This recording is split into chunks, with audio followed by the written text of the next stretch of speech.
Thank you very much for inviting me, and thank you for the opportunity I have to connect with some of my old friends and to make new friends. When I look at the CV and everybody around, I find I'm the very odd person out, and simple old soldier in the midst of scholars and the midst of everybody. But my story is simple, that I had the opportunity of being the force commander in Darfur. And what Ambassador Francis then have actually said is that when I arrived, I thought all the literature I read was black Africans versus Arabs. And my first visit, we went to Nyala with my chief of operation, a British officer, to have a meeting with the Arab tribes. And after we finished the meeting, he asked me, General, where are the Arabs? Because we didn't see any light-skinned person. We saw people darker than ourselves, than me, and they are the Arab tribes.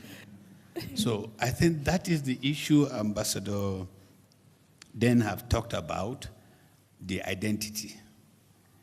And then the next thing I saw very clearly in my stay is the exclusion of other people in the affairs of what is happening in the state.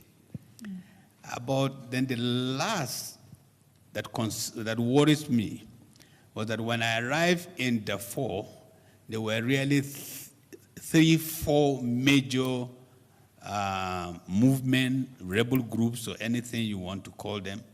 By the time I was leaving, there were 28. And what I remember, scrutinization that my friend and my brother, Professor Yusuf, says,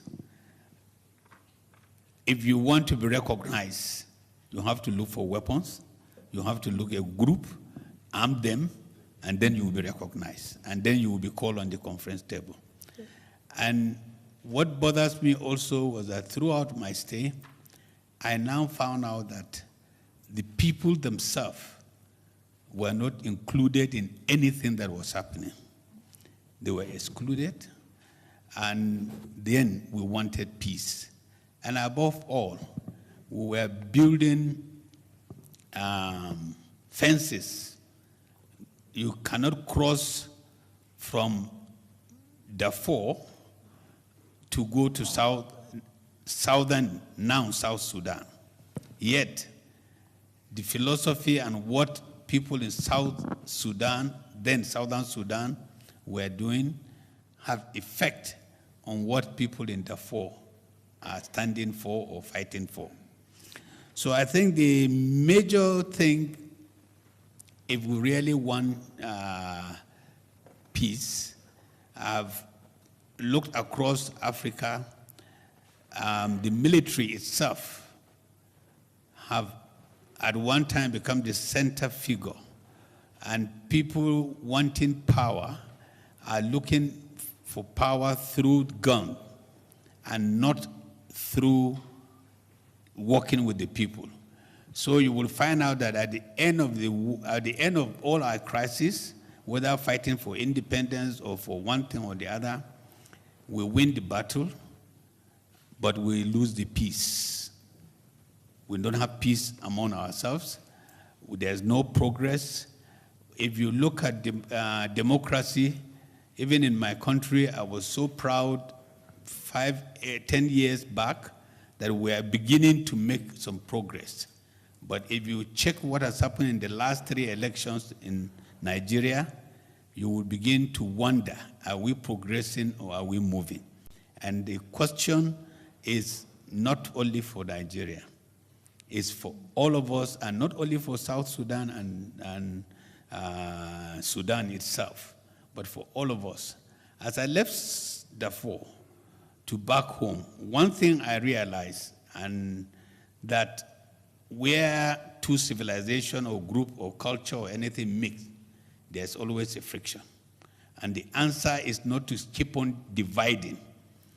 The more you think you will divide people into smaller compartments and govern them by constitutional force or by changing the constitution every time, the more you are creating more instability. And we begin to forget, and I like this gathering, talking about intergenerational thing. We, the older ones, have to know that the younger people want things done yesterday and not today. So we should not say that in our time, this was what was happening. The time is now, not our time. So we must work together and see how we can understand the younger generation and how we can mentor the younger generation to become instrument for development. Finally, I think we all have a role to play, and we have to try as much as possible to remove all the barriers that we have. But we should not forget that, and we should be mindful and pray to God, whether nature or anything you call it, that we should faithfully manage and share all that we have. We have a lot. We are looking for, asking things and looking for development while we cannot handle the little that we have. It's from the little we have, and we know how to manage them and share them with equity and fairness.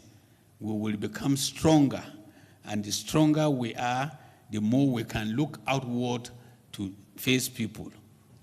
We have what it takes that other one, and they will not let us stay free. They will not let us sleep, because if we sleep, then they will lose, and the market will disappear. So I leave that thanking you very much for the opportunity to be here, and I hope that democracy will be practiced the way that we want for our people, including the people in the democracy. For the military is still vital, it's important, it's useful, but it should be the military that is good for the people, not for others. Thank you.